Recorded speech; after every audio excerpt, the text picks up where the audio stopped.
A dúpẹ́ fún Ọlọ́run gbà tí wọ́n kó àwọn ẹlẹ́ṣẹ̀ náà dé ilé ẹjọ́ lénìí.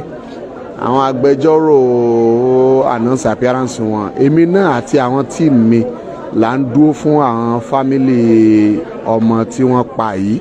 Àwa là ń represent family ọmọ tí wọ́n pa. So we have not dey mention case náà as usual. Tí gbogbo kálukú announce appearance wa tán. Lawyer láti Ministry of Justice ti wá láti take over case náà. Àti police prosecutor àti lawyer Ministry of Justice gbogbo wọn jọ mọ ṣiṣẹ́ pọ̀ nísìn. Gbà tí yẹn ṣẹlẹ̀ tán wọ́n announce pé DPP advice ti wá láti Ministry of Justice pé wọ́n ní case láti answer. Wọ́n sì ti fáìlì pépà tó tọ́ sí High Court tó lágbára àti gbọ́ ẹjọ́ yìí originally. Tí ń túmọ̀ sí pé wọ́n ti prefer charge sí High Court. So láti bí báyìí lẹ́yìn òní High Court ni wọ́n mọ̀ kó wọn lọ tí wọ́n ti lọ gbọ́ ẹjọ́ wọn. So charge ti wà ní High Court and they will move to the High Court. Tọ́mà ti wá àárẹ̀ ni wọn ní High Court wọ́n padà wá terminate case ti bí yóò jà sí pé High Court ni wọ́n mọ̀ gbọ́ ẹjọ́ wọn lọ tó ṣẹlẹ̀ ojú bẹ́ẹ̀ lọ.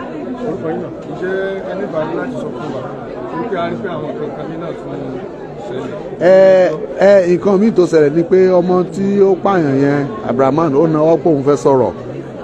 Adájọ́ wa ní kí ló ní wí ó ṣáà ń ṣàlàyé fún kóòtù wípé òun nìkan lòun dáràn àwọn ìyókù tí wọ́n kó pọ̀ mọ́ òun ọmọ nǹkan kan nípa rẹ̀ sódà kí ilé ẹjọ́ ó dákun kan bá òun tú wọn lẹ̀.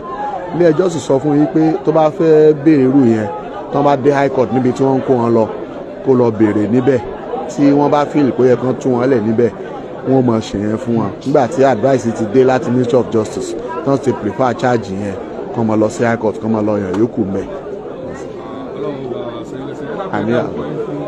Dr. Fọlọ́runṣọ́ Ahmad Hussein Saddam lèmi jẹ́. Èmi ni mo wà nìkan nínú àwọn agbẹjọ́rò tó ń represent àwọn family Hafsa ọmọ tí wọ́n pa táwọn hold the watching brief for the family for the nominal complainant. Ọ̀daràn náà ti ní agbẹjọ́rò. Kò tí Abduramon ò tí ì lágbẹjọ́rò but àwọn mẹ́rin tó kù ti ní agbẹjọ́rò tó ń represent wọn lé ní. Ṣé lè sọ fún wa pé ọjọ́ tí High Court ti mú fún. Wọ́n ti mú déètì ti High Court but wọ́n àjọ̀nù eléyìí sí 20th of March pending the time tí wọ́n fi àárẹ̀ ni wọ́n ní High Court kan fi wá terminate ti bí. Ní ṣókí kí ni Abduramon ṣe tó fi gbé wálé ẹjọ́.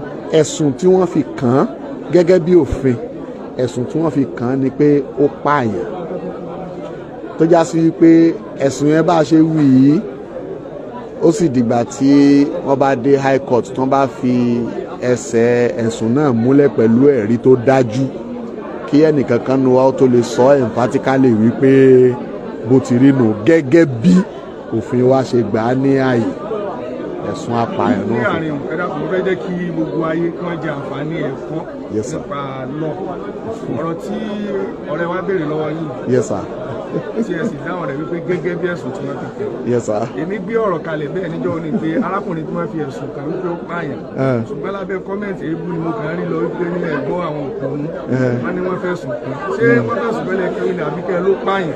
lọ́kẹ́ sàlàyé lórí ọ̀rọ̀ dáadáa. ṣe rí káwọn tí wọ́n ń bú mi lé mọ̀ wípé mo máa ń tí ì ṣe. ṣe rí kọ́mẹ̀ntì orí social media kì í ṣe gbogbo ẹni tó wà lórí social media tí ń kọ́mẹ̀ntì lè rí wọn pé kì í ṣe gbogbo ẹni tí ń bẹ ń bẹ lórẹ́dí àti kẹ́kọ̀ọ́ tó rọ́pọ̀lọpọ̀ ò lẹ́kọ̀ọ́ láti lé ẹni tẹ́kọ̀ọ́ bá wà lára ẹ̀ láti lé ní òrẹ́dí àti kẹ́kọ̀ọ́ látara tí bá ń rí àti tí ń bá ń gbọ́ so gbogbo ẹni tẹ́ bá ti rí tí máa ti ń bọ́ sórí social media instead kó express opinion tiẹ̀ tí bá ti ń bú yàn ẹ ti rí pé nínú àwọn kàtígórì àwọn tí rí wọn ò pé tí ó sì lẹ́kọ̀ọ́ lélẹ́yìí wà bó ti rí nu. Lastly from my hand, yes, sir. Lastly from my, there is a recent advocate for that governor should be signing death warrant. Yeah. And again, there is an advocate that is eliminate anything like capital offense that requires governor signing death warrant.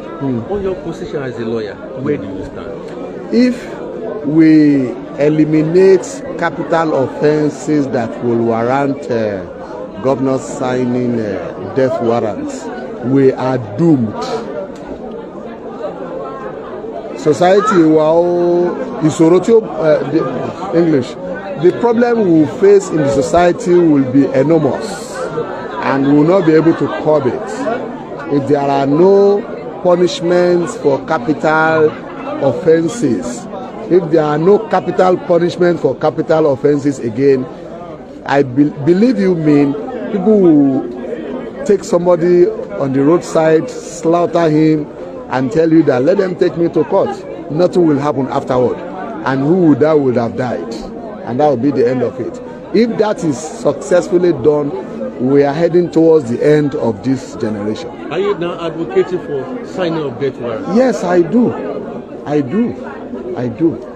I do. All right. Your position on what you have in this society? I'm a legal practitioner and a lecturer at the University of Ilorin, and Dr. Folon Sharma the same, popularly called Saddam.